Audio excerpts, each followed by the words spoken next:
Queridos irmãos e minhas irmãs, todos vocês que estão aqui hoje, especialmente para auxiliar. Tenho dito isso desde o primeiro dia que nós iniciamos essa Semana Santa, ainda no sábado, se eu não estiver enganado, de que, especialmente os que estão para auxiliar nessa Eucaristia, estamos todos nós, sem exceção, aqui para louvar e honrar Deus, glorificar a Deus, fazer com que as nossas súplicas cheguem a Deus. Senão, com a igreja reunida, aqui em nome dessa igreja, então todos estão aqui com o único objetivo, que é especialmente tornar a oração da igreja possível de ser celebrada, sem que essa igreja esteja impedida de celebrar os seus mistérios. Por isso que eu tenho insistido, todos nós estamos aqui com o único objetivo, servir a Deus. Não somos privilegiados, nem somos melhores que ninguém, especialmente lembrando dos muitos que há 2 anos não conseguem celebrar a sua Páscoa, presencialmente, mas celebram de casa, celebram de seus lares, celebram no meio de suas famílias, celebram lá na sua intimidade ou na sua privacidade, especialmente a vocês, irmãos e irmãs, cuja Páscoa hoje é celebrada, a vocês também, nós queremos expressar e aceitar com agrado o compromisso e a obrigação de estarmos aqui rezando a serviço de Deus, a serviço da igreja e também a serviço de vocês. Por isso, não somos em tudo privilegiados, mas também somos como que chamados da atenção pelo compromisso que temos de não deixar a igreja, não deixar os irmãos sem a certeza da vivência, da experiência do mistério pascal do Senhor. Nessa noite também santa, quero me dirigir a todas as nossas comunidades da paróquia São Pedro Apóstolo em primeiro lugar.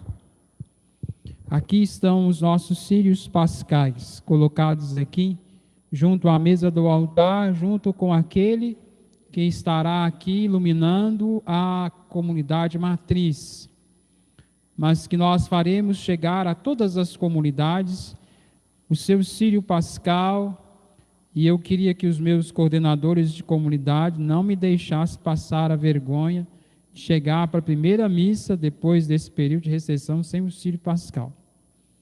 Então vocês também são responsáveis por lembrar o padre na primeira missa que eu for celebrar na sua comunidade, comunidade São Francisco Xavier, comunidade São Tiago Menor, comunidade Nossa Senhora das Graças, comunidade São Mateus, comunidade Nossa Senhora Rosa Mística, comunidade Sagrado Coração de Jesus, nossa querida comunidade São Brás, não estão ausentes dessa liturgia da missa. O círio pascal aqui iluminado nos faz ter consciência dessa comunhão que é as comunidades que compõem a paróquia São Pedro Apóstolo Nossa Senhora de Guadalupe. Mesmo assim, agradeço o empenho de todos, especialmente com a paciência e o entendimento nesse tempo tão difícil. Quero agradecer também todos os que sempre prepararam e preparam com zelo essa liturgia da Vigília Pascal.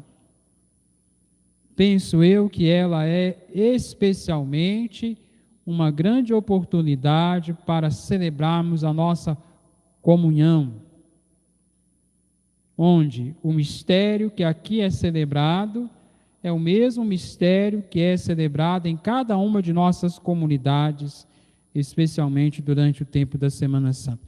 E sei do empenho dos nossos ministros da palavra e missionários da Semana Santa. E sei do empenho das equipes que se multiplicam, especialmente nessa semana, e sei do empenho, do entusiasmo, das encenações, das proclamações, das pregações. E isso tudo esse ano tem feito falta. Mas queríamos também lembrá-los desse importante zelo que não devemos perder.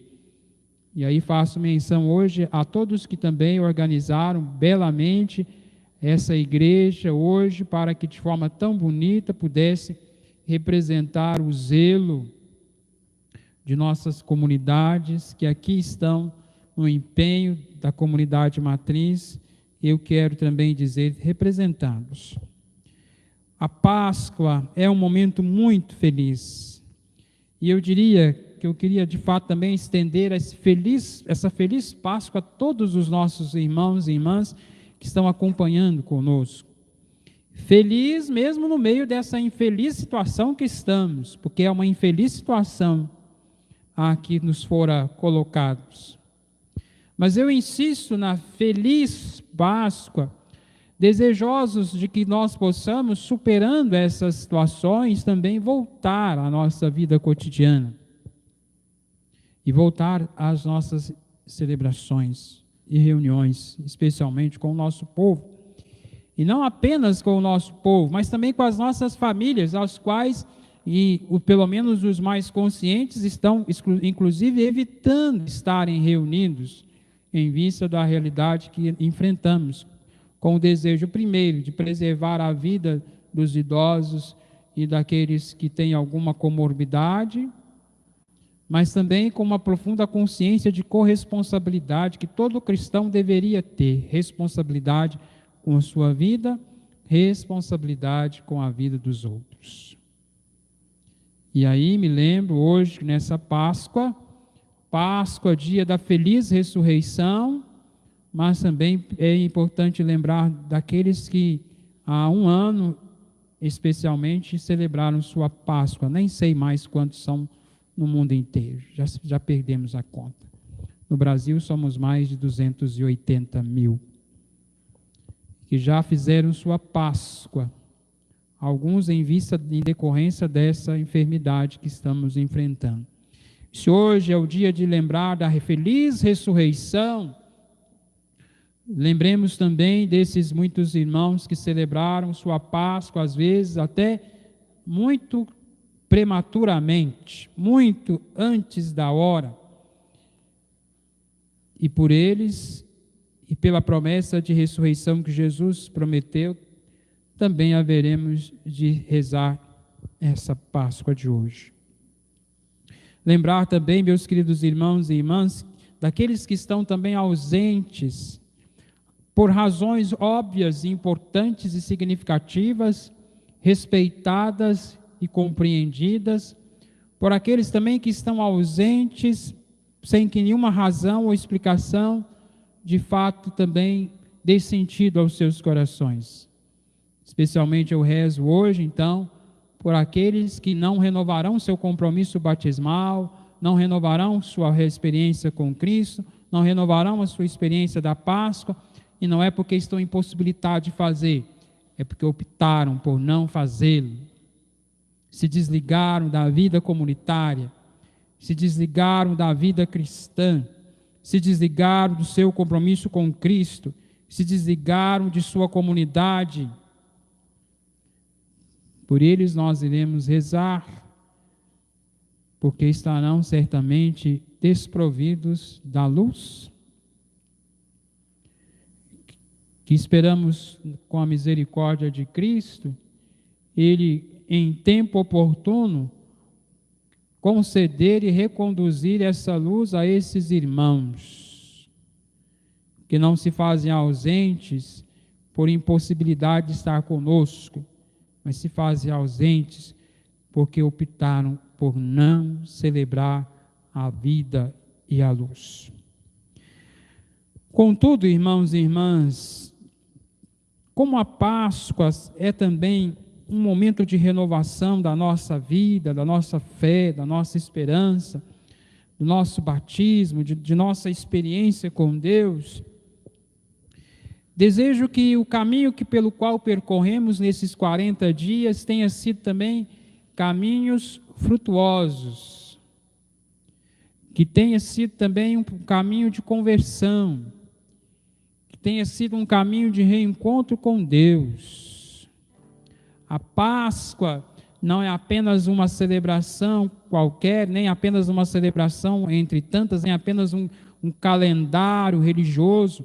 A Páscoa para nós cristãos é sobretudo essa experiência de passagem, um divisor de águas.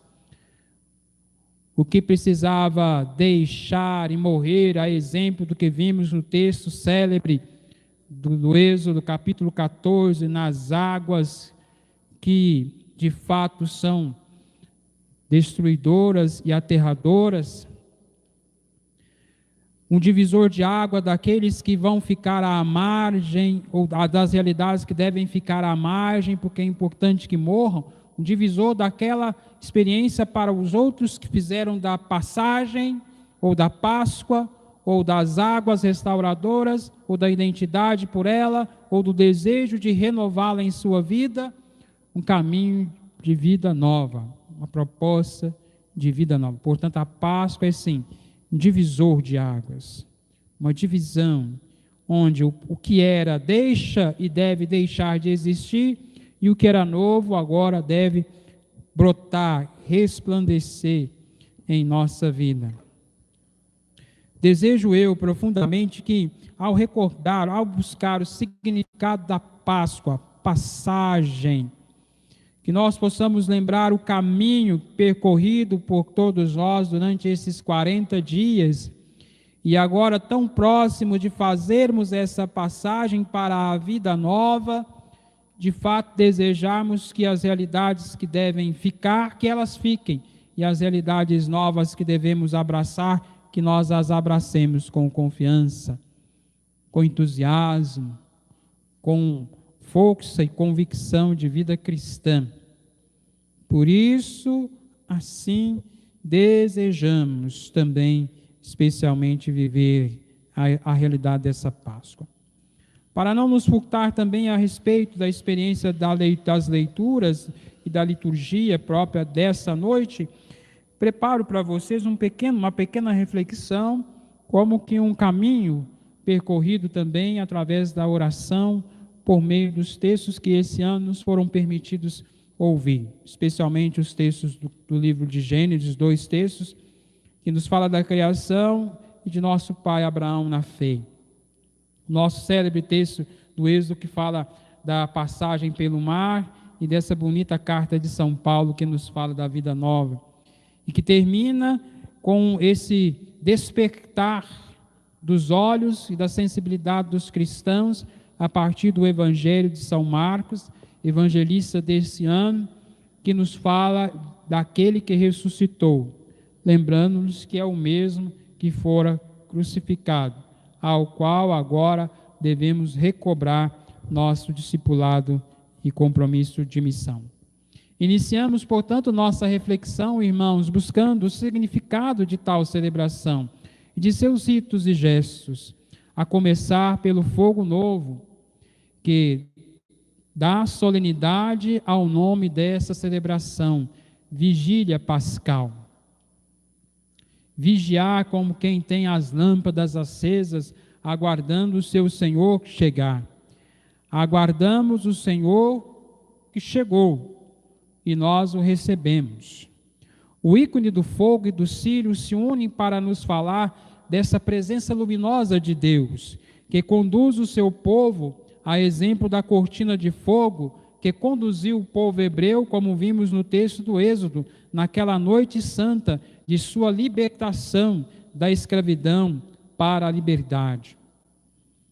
Partindo rumo às origens do povo de Deus, de onde saímos e com saudade desse estado de vida, desejamos voltar, a exemplo do que ouvimos na primeira das leituras, quando o Senhor nos fala da nossa origem primária, quando o Senhor nos criou à sua imagem e semelhança.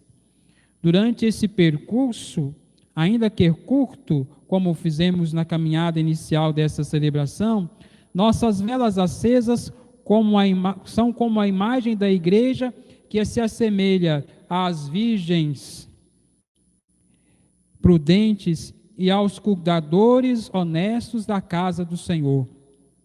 Prudentes, seja no cuidado com o óleo que não deve faltar de nossas lâmpadas e mantê-las acesas, seja no cuidado da casa, em muitos momentos, a casa interior, que é cada um de nós. E mesmo que em alguma medida tenhamos falhado no devido cuidado, como quem admite a necessidade de renegociar a sua dívida como um humilde pecador, admitimos todos, até mesmo nossos pecados, buscamos nesta noite a reconciliação. Exemplos de conversão não nos têm faltado. Neste caminho de volta, procuramos meditar especialmente na palavra que ouvimos nas leituras de hoje. E cobramos, a partir do texto do livro do Gênesis, nossa condição original, a qual Deus fez surgir dentro do quadro da semana da criação. Criados à sua imagem, ou seja, saímos de Deus, e à sua semelhança devemos imitar suas ações, somos chamados à corresponsabilidade com a obra da criação, sobre as quais recairá também, em grande medida, a necessidade de nossa conversão. Preciso converter-se também com o cuidado com a obra criada. Como servo Abraão, que se coloca de prontidão, eis-me aqui, aceitando de Deus o convite para a missão. Diante do chamado de Deus, não há outra possibilidade. É preciso superar o medo, o desânimo, quer queira ou não. Ao ouvirmos a voz de Deus como Abraão, devemos ir para quem nele confia, o Senhor concede providência, mesmo diante da sensação de que algo nos falta. Não olharmos, irmãos, apenas para as dificuldades, não olharmos apenas para as faltas, vamos levantar a cabeça e procurar saídas. Ao olhar não para o chão, mas para cima, Abraão viu a saída que o pai havia lhe providenciado, no cordeiro que estava preso no arbusto, a qual o Senhor já havia providenciado. Se Deus não quer o sacrifício humano, Ele quer e põe à prova o sacrifício da nossa própria vontade. Tão difícil nesses tempos de pandemia, onde nem em casa às vezes conseguimos ficar. O sacrifício da própria vontade para Deus e diante de Deus é um ato de fé, uma obediência e confiança no Senhor. Aquele que nos traz promessas de vida, como no relato do Êxodo, o mais célebre dos textos dessa noite. Ligação com todo o mistério celebrado. Passagem para a vida nova, cujas águas são as suas linhas divisórias. O mesmo Senhor que fez surgir a vida das águas é o mesmo que por meio dela desafia seu povo a seguir e não se sucumbir nas mãos de seus perseguidores. O maior de todos os nossos inimigos é o pecado e a morte. Aquele que escraviza e tira a nossa liberdade. Da água hostil, Deus faz uma muralha, como vimos no texto narrado do Êxodo, para a salvação de seu povo. Passagem segura, que o batismo e a conversão assegura para todos nós. A salvação chega pela manhã, a exemplo da vigília do povo de Deus naquela noite. Muda a morte em vida, o medo em respeito referencial a Deus. E de novo o povo renasce da fé. Nascidos de novo, como ouvimos o texto de São Paulo. Vida nova para os cristãos. Consiste em morrer para o pecado e viver para a vida. Será que ignorais que todos nós, batizados em Cristo, é na sua morte que fomos batizados? Pelo batismo na sua morte fomos sepultados com ele, para que como Cristo ressuscitou dos mortos pela glória do Pai, assim também nos levemos a uma vida nova. Pois se fomos, de certo modo, identificados a Jesus Cristo por sua morte, por uma morte semelhante à sua, seremos semelhante a ele também na ressurreição. Por fim, no Evangelho, vimos a continuidade de uma narrativa já superada, que é a narrativa da paixão do Senhor. As mulheres que vão ao túmulo ainda estão presas a lembranças daquele que fora colocado no sepulcro. No entanto, esse não está lá. A pedra que elas, no texto de Marcos, estavam se pensando como iam removê-la, que é um empecilho entre a realidade dos vivos e dos mortos, fora retirada naquela manhã. O mensageiro que se coloca no túmulo lembra que aquelas que procuram é a pessoa certa, é Jesus, o Nazareno, crucificado, atestada, portanto, a sua paixão. E como ele havia prometido, ressuscitou dentre os mortos. O pedido do mensageiro às mulheres é: ide anunciar aos discípulos do Senhor a ressurreição e o reencontro com Cristo na Galileia. Origem da pregação inicial de Jesus, segundo o Evangelho de São Marcos, início dos seus seguidores e de seus verdadeiros discípulos, e o reinício da atividade e do compromisso missionário com Cristo agora ressuscitado.